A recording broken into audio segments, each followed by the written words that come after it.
Cyclone है। इसका extensive damage या लार्ज स्केल डैमेज करने का पोटेंशियल है और सबसे ज़्यादा इम्पैक्ट वहाँ होता है जहाँ वो तट को पार करता है। इसलिए सबसे ज़्यादा इम्पैक्ट इसका वेस्ट बंगाल का जो साउथ एंड नॉर्थ 24 परगना है और ईस्ट मिदनापुर डिस्ट्रिक्ट है वहाँ ज़्यादा होने का उम्मीद किया जा रहा है। ये जो आप मैप देख रहे हैं ये विंड फोरकास्ट है। इसके हिसाब से कोस्टल उड़ीसा से शुरू करके वेस्ट बंगाल और बांग्लादेश के इलाका में विंड स्ट्रांग रहेगा। आज रात से कोस्टल उड़ीसा के आसपास जो समुद्र इलाका है वहाँ विंड स्पीड 45 से 55 किलोमीटर पर आवर रफ्तार में शुरू होगा और धीरे धीरे बढ़ के नॉर्थ कोस्टल उड़ीसा में 20 तारीख को विंड स्पीड 110 to 120 और गस्टिनेस में 135 किलोमीटर पर आवर हो सकता है। और जब ये तट को पार करेगा वेस्ट बंगाल और बांग्लादेश कोस्ट को दीघा और हाथिया आइलैंड के बीच में सुंदरबन के आसपास, तब इसका wind speed 165 to 175 gusting 195 kmph होने का उम्मीद है। इसके साथ साथ माने साउथ 24 परगना, नॉर्थ 24 परगना और ईस्ट मिदनापुर के साथ साथ जो कलकत्ता, हुगली, हावड़ा डिस्ट्रिक्ट से वेस्ट मिदनापुर है वहाँ भी स्ट्रांग विंड रहेगा 110 to 120 kilometre per hour, gusting 230 kilometre per hour. So वहाँ भी मेजर डैमेज हो सकता है। मैं आपको यहाँ बोल के रखूँ, ये जो विंड स्पीड है ये विंड स्पीड में large scale damage to thatched houses, tin houses, asbestos houses, slum areas और इसके साथ साथ uprooting of large avenue trees और इसके साथ साथ जो पक्का स्ट्रक्चर है, ओल्ड पक्का स्ट्रक्चर है, वो भी इम्पैक्टेड हो सकता है। जैसे अभी आप देख रहे हैं ये रेनफॉल का फोरकास्ट है। जो रेड कलर है वो दर्शाता है कि वो एक्सट्रीमली हैवी रेनफॉल जोन है।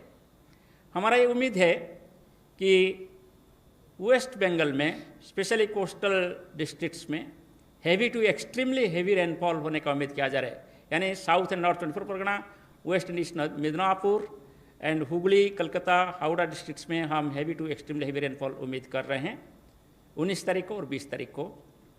कोस्टल उड़ीसा डिस्ट्रिक्ट्स में हम isolated heavy to very heavy rainfall भी एक्सपेक्ट कर रहे हैं।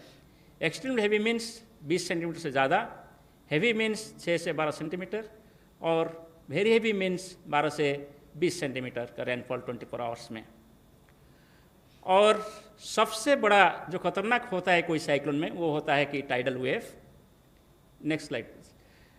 नेक्स्ट और नेक्स्ट टाइडल वेव। ये जो एरिया है वेस्ट बंगाल का यानी मिदनापुर और साउथ एंड नॉर्थ 24 परगना वो बहुत शैलो एरिया है। ऐसे ही वहाँ एस्ट्रोनॉमिकल टाइड बहुत अंदर तक आ जाता है। जब साइक्लोन आता है बहुत अंदर तक टाइडल वेव आ सकता है और टाइडल वेव बहुत ज़्यादा भी होता है। मैं आपको ये जानकारी दूं, समग्र विश्व में जितना टाइडल वेव रिकॉर्ड किया गया है इसमें सबसे ज़्यादा टाइडल वेव इस एरिया में रिकॉर्ड किया गया है साइक्लोन की वजह से, वो है 13 मीटर्स एवो एस्ट्रोनॉमिकल टाइड।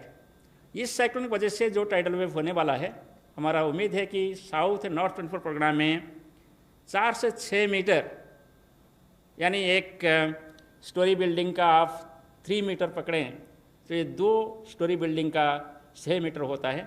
सो 4 से 6 मीटर हाइट का एस्ट्रोनॉमिकल टाइड के ऊपर टाइडल वेव आने का उम्मीद हो रहा है।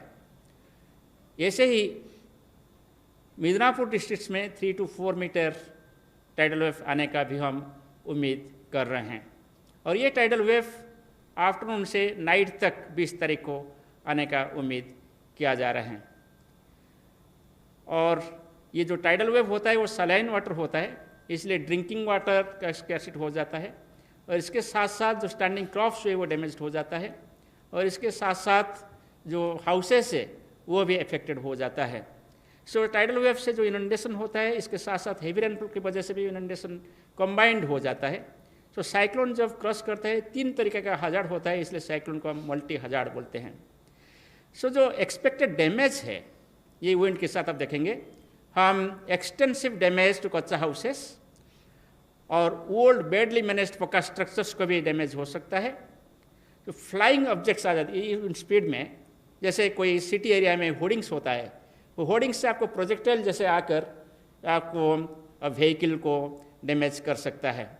इसके साथ साथ ऑपरूटिंग हो सकता है ट्रीज का, और टेलीफोन और इलेक्ट्रिक पोल्स भी ऑपरूटिंग बेंडिंग वगैरह हो सकता है। रेल और रोड लिंक भी अफेक्टेड होता है, इसलिए इसका रेगुलेशन नहीं तो डाइवर्सन और सस्पेंशन जरूरी होता है। जो स्टैंडिंग क्रॉप्स होता है, प्लांटेशंस होता है, ऑर्चार्ड्स होता है, वो भी अफेक्टेड हो सकता है। और स्पेशली ये जो कोस्टल एरिया में पाम ट्रीज होता है, कोकोनट ट्रीज होता है, वो भी ब्लोइंग डाउन हो सकता है।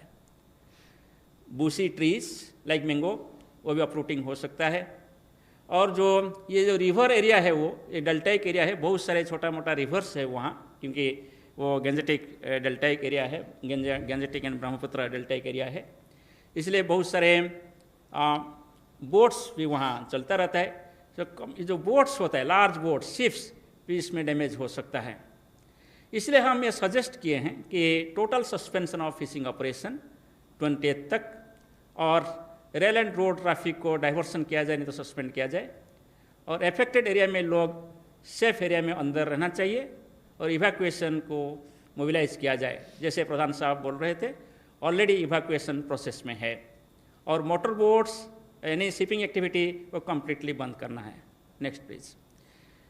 तो वेस्ट बंगाल के हिसाब से इसका इम्पैक्ट उड़ीसा में कम रहेगा, अकॉर्डिंगली डैमेज एक्सपेक्टेड उड़ीसा में कम ही होगा, मगर जो 110 से 120 और गस्टिनेस में 135 किलोमीटर प्रति घंटा जो विंड्स हम कोस्टल डिस्ट्रिक्ट जैसे बालासोर, भद्रक, जो कि नज़दीक होगा ट्रक के साथ, और जगतसिंहपुर केंद्रापड़ा हो सकता है, वहाँ भी आपको थेचर्ड हाउसेस में डैमेज हो सकता है, और बेंडिंग और uprooting of some power and communication lines भी हो सकता है, पोल्स हो सकता है।